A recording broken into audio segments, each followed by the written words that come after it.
Hey, what's up, everybody? Jonathan Bailor and April Perry back with another SANE show. And April, I'm really excited about today's show because we got an exceptionally good question from one of our awesome listeners that is a follow-up on one of our other shows, which I'm so excited to dig into. So can you tell us a little bit more about that? Yeah, well, we've been talking about the idea of being a 10 out of 10 in various areas of our lives. And we talked about how we can't be a 10 in every area. And Andrea had just sent in this email that I just thought was beautiful and helps us to set the groundwork for what we're going to be talking about today, which is, is there pro to doing an 80-20 rather than living 100%? What are the pros and cons? We'll be talking about that. So I would just like to read verbatim what Andrea said because I was so touched by her email. And it's really fun to be able to know that people are actually listening and going through this transformation to a sane lifestyle. And it's really neat to see these light bulbs come on for them, just like it has for me and for you through the process of all the study that you've done, Jonathan. So here's what Andrea said. She said, I just have to send you a quick note to say how much I love your podcast about losing the last 10 pounds. Occasionally, I have seen individuals like mothers, fathers, spouses begin to change their eating and exercise habits only to become so obsessed that they are more concerned about body image and being unnaturally fit, as Jonathan calls it, than being healthy. In some cases, this has been a detriment to their families. Honestly, watching this has made me weary of the siren songs of fitness because I don't want to become obsessed with something that will become more important than my family. You are bringing it all back to the reason why we want to be healthy. It is for our families so we can spend more quality time with them. My kids have been asking a lot of questions about this new diet or lifestyle, and I've told them several times that not only do I want to be alive when they have kids, but I want to be able to pick up their kids and play and interact with them. I am doing this so I can live the life I want to live. Ah, beautiful. She put it beautifully. That is exactly what we're going for here. It's long-term health, it's vibrancy, it's living life for a purpose, not just having this perfect body. So take it away, Jonathan. And I love that question as well because it really helps us to focus on, we talk about these siren songs and becoming obsessed. And we also in previous episodes had talked about if you're going to start to do something to help improve your health and well-being, you have to continue doing it. Right? It sort of seems self-evident, but so often, I mean, anything that's the 21 day this, the 14 day this, what happens on day 22? What happens on day 15? If you plan on living longer than 21 days, you better have a program that is going to work for you for longer than the next 21 days. But when we talk about this obsession, right, there's this concept of being a health nut or a fitness nut, or if you go on the internet and you start to search around for health and fitness things, there's all these people getting bogged down on the minutia.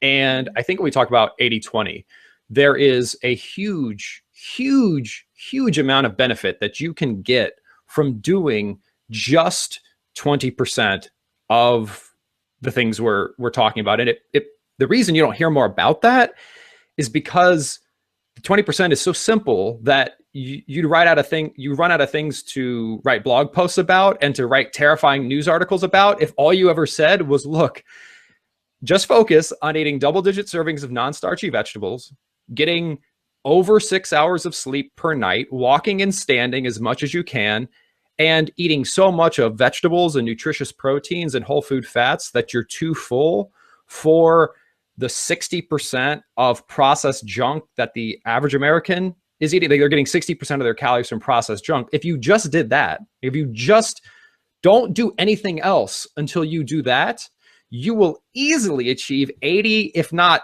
90 to 95% of the benefits that we perceive healthy people have just from doing those simple things. Well, that's pretty exciting. That seems ultra simplistic. It seems like it wouldn't really work, but you're right. I mean, as I'm thinking about that, I'm thinking back to where were my bad habits coming from? What was I doing that was causing me to feel tired, to feel frustrated, to feel stuck with weight loss or feel overwhelmed? It really goes back to all those simple things. And now I have to say, for mothers, you can't always get 6 hours of sleep at once. Sometimes that's just not going to happen. And there are, of course, different times in your life where it's easier to take care of yourself, than other times. But I think just one thing to remember in that process too is being gentle with ourselves and not expecting so much of ourselves, but asking, what can I do to easily and logically and safely move forward and being more healthy? And those are just really simple, beautiful answers. And it's easy to say that, oh, that's simple. I got it, check. But we're not to next actions yet. At the end of the episode. But like, I would really honestly ask every single, because I can't tell you how many even wellness professionals I've met, or I go to these conferences, I meet people who spend their life talking about wellness. You ask them, on average, how many servings of green vegetables did you eat per day for the last week? And the answer is always, I don't care, unless you're Joel Furman. He's the only person I've met who actually does this consistently, other than myself in the wellness world. And that is just like, are you eating double-digit servings of vegetables per day? That's it. I mean, you could compare nutrition labels and talk about vitamin D and all this stuff, but just like, are you eating those vegetables? And it's really cool because then we don't have to get into conversations about, oh, eliminate this from your diet and you can never have this again, and this is toxic and addictive, which is true. But like, focus on eating more vegetables. Just do that. And like, once you have that, we can come back. We can talk about a bunch of other stuff you can do. But if you can just do that, it is going to transform your life so much. You know, I have just been thinking recently, as I've been talking with a lot of people about SANE and about eating vegetables, like, I had no idea I would become such a raving fan of vegetables as I have now.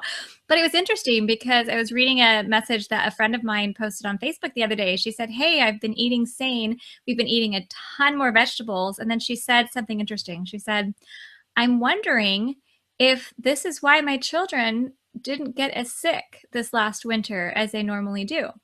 And I thought, wow, that's a really great question. And then I started thinking back to my own family and my own life and thinking, man, I haven't been sick in a long time. I can't even remember the last time I was sick. And then I was talking to my 12-year-old son, and he said he's been eating a lot more vegetables as well. We used to give him, okay, I'm not kidding.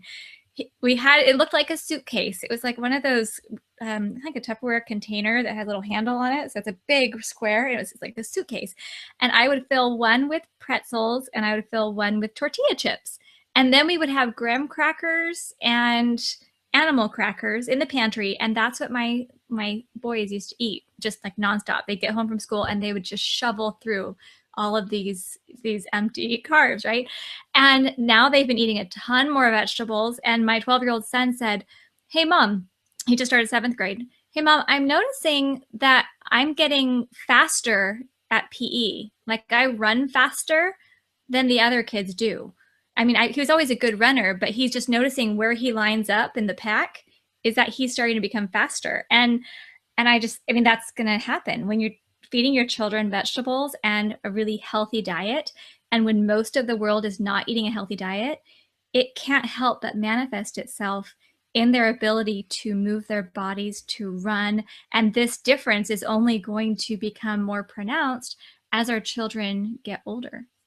And here's how we talk about 80-20. I would actually even argue that this is more, if you think about all the stuff you've heard about health and wellness and fitness and exercise, this is probably 1%. So one recommendation, eat double-digit servings of vegetables and don't think about anything else until you take all the energy you're going to spend on wellness and focus it on that. Because here's exactly why, not exactly why, we don't have enough time to talk about exactly why, but here's mostly why that is going to give you that 1% will give you 80% of the benefits. So here's just a couple examples. One, as you start eating more vegetables, April, as you said, you are going to take in more nutrition than you ever had, and you are probably going to address vitamin and mineral deficiencies, which cause chronic, that's what, like, if you don't have enough vitamin C, or you get scurvy or rickets or one of the two things. And if you don't have enough vitamin B12, your spinal cord will deteriorate. Like, there's a reason we call these things essential. If you don't have them, life goes poorly. So you will immediately address many of the vitamin and mineral deficiencies you probably didn't even know you had. You probably didn't even know that your children had. Two, you will start to crowd out insane foods without even trying. And that's the key thing, right? So often We eat just because we need to fill up space in our stomach, or we just want to chew on something, or we just want to snack on something.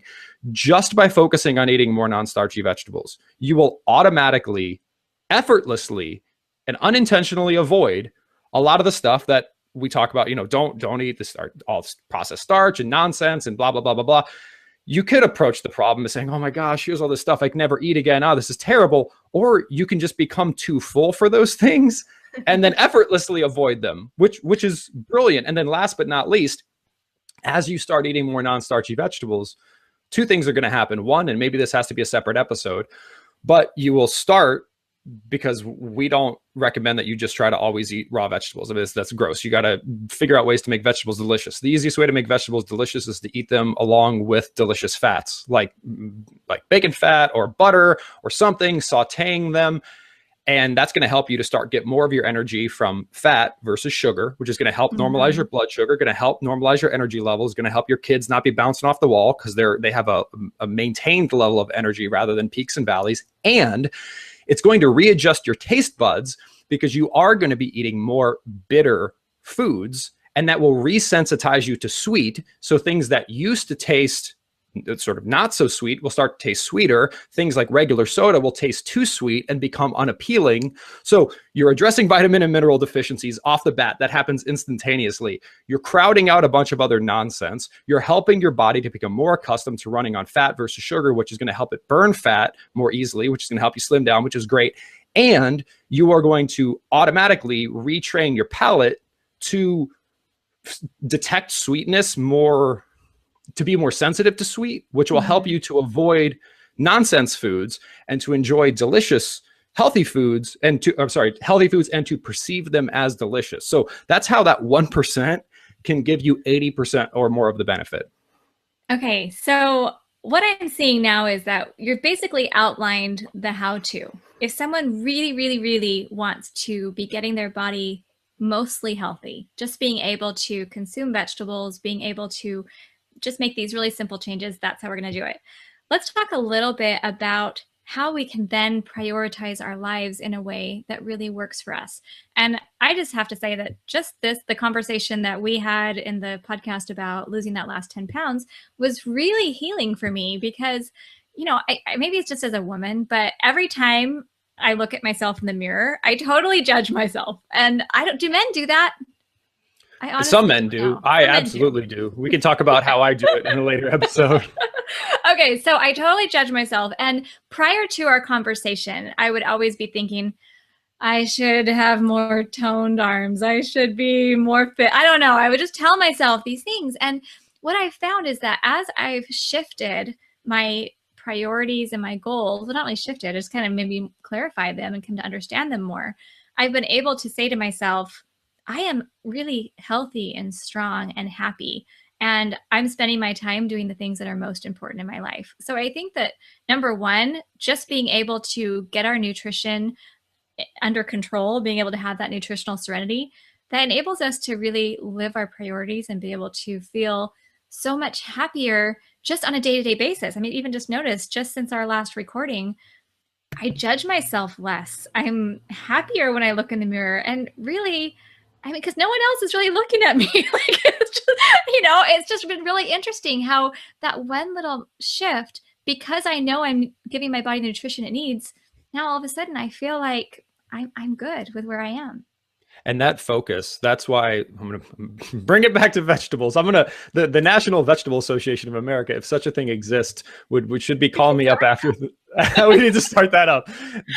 See, what people don't actually know is I have a huge stock investment in the National Spinach Growers of America. So this is a huge secret that's going to come out. It's going to be a big scandal. Jonathan and the insider spinach scandal, Spinach Gate. Okay, so anyway, tying this back, right, April, your point is brilliant. And when we think, hey, we have to be a 10 out of 10 at everything, we end up being a 10 out of 10 at nothing, and we feel really bad, and that's not good. Same thing applies to our health and wellness goals here. So if you think, oh my gosh, I need to make this change and this change and this change and this change, and that's too much, and you'll never make any progress in any of those directions. But if you just say, I am going to focus on this week, I'm gonna carry sticky notes around with me and just write down every time I eat vegetables, And the next week I'm going to try to make that higher. And the week after that, I'm going to try to make that higher. And maybe my kids are eating 0 servings of vegetables. This week they're going to eat 1. Next week they're going to eat 2. Next week after that they're going to eat 3. Like, that stuff is so powerful and will make you feel so good, because as you start to make and keep those simple commitments, you will gain momentum and it will spiral. It will become this self-fulfilling thing because you'll feel better. People will start seeing results. There's nothing more motivating than results, right? Once you start seeing results, you're like, oh, now I want to do this. But you will never see results unless you get focused, and you won't see results unless you're focused on the right stuff. So where to start, how to prioritize, how to feel good about yourself, and how to get 80% of the benefits for 1% of the effort is to focus on increasing that vegetable intake.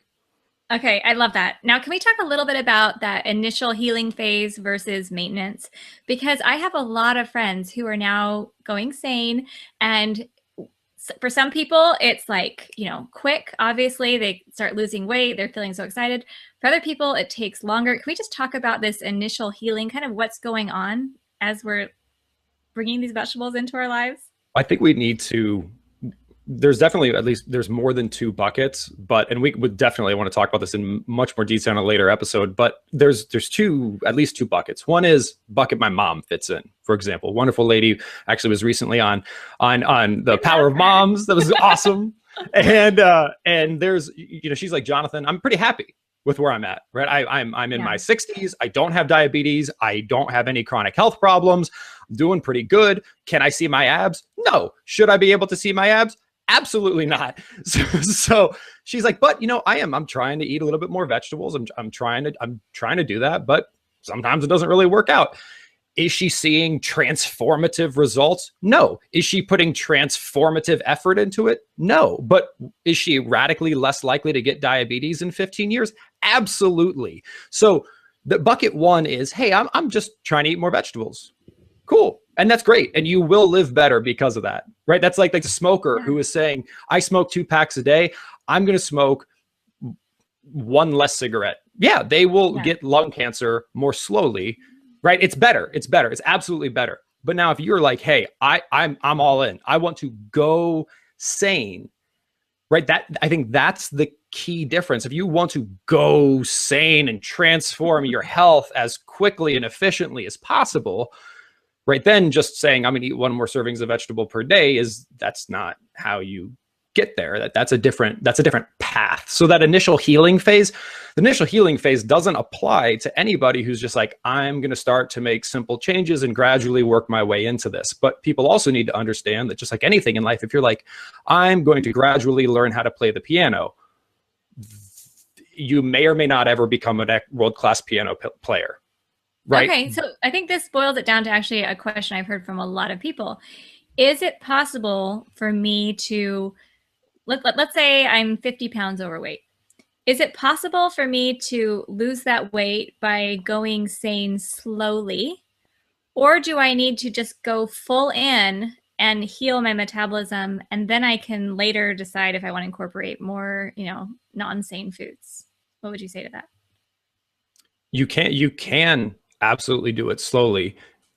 The only disclaimer I would give to you is that it might be so slow that after a while you start to say, this isn't working, right? I mean, right. I mean, it's absolutely we have countless stories of, to be very clear, if you're trying to drop 50 pounds healthfully and permanently, that should take at least 6 months. If it's not, that there's something else going on there. But can you just gradually lose 50 pounds over the course of 2 years? You absolutely can. But anything that takes that long, you might not even realize you've lost 50 pounds, right? I mean, it's such a gradual thing. I mean, I guess you would notice, but I don't know if that answers your question. No, I think that's good. I think it was just, I've heard this from a lot of people because I've had friends who have said, hey, I've just gone SANE. I'm kind of sane, right? Like I'm still eating some of these foods that I know I probably shouldn't be eating, that Jonathan doesn't recommend. They talk about you a lot. And so that's part of it. But then they'll say, these are the exact same people who I'm hearing say, I'm not really seeing progress. And so I feel like, well, I love what you just said. If you want to see progress, you want to go all in. It doesn't mean that you can never eat a favorite food ever again, but it means that you're committed enough to heal your body and put in the effort it will take to do that. And you're going to see those results and you are going to feel more motivated to keep going. Yeah, absolutely. I mean, and to at the risk of stating the obvious, if you are in New York and your goal is to walk to California or to get to California, you could certainly get to California by walking. Like Yes. you can get there. You'd probably give up though. You would give up. Yeah, and the it way. just takes a longer time. So I mean, like anything in life, the more lax and casual your approach, the slower the results will be. I mean, that's of course that's true, right? I mean, so and you'll still be healthier, you'll still be fitter. It's still a good thing to do, but yeah, sane eating isn't it's radically easier to do than starving yourself, and it's radically more healthful than starving yourself.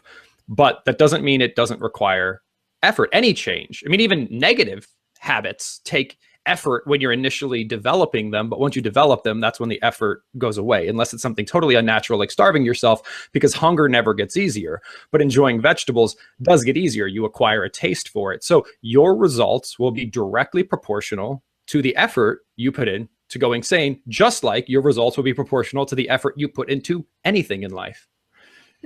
That's a quotable right there. Okay, so now as we kind of outlined some ideas for this, you had typed in addictive versus non-addictive personalities. What does that have to do with going sane? I couldn't make the connection. Help me out here. A lot of people say, hey, well, I'm just going to eat sweets occasionally. Like I'm just going to have one Hershey Kiss. And that's okay. But we have to distinguish between different types of people. So there are people that can do that. Just like there are people, I know people who smoke socially. I don't understand how that's possible because nicotine is extremely addictive, but they only smoke during social occasions. So if you're the type of person who can eat junk if you can eat a little bit of junk and it doesn't make you crave more junk, we need to put those people in the non-addictive food personality type bucket. And then there are people like me where if I just take a bite of a donut, I will want that donut more, radically more than if I ate none of the donuts. So is it okay to eat just a little bit? Well, you tell me, right? There are some people who can smoke socially. There's some people that can drink socially, but then there are people who, if they take a drink, they're going to fall down, right? Because they won't be able to stop. So it's what works for you in that instance. I love that. And I think what we're coming around to is really each person needs to assess his or her own goals and figure out, what is it that I want for my life? What is it that I want for my nutrition?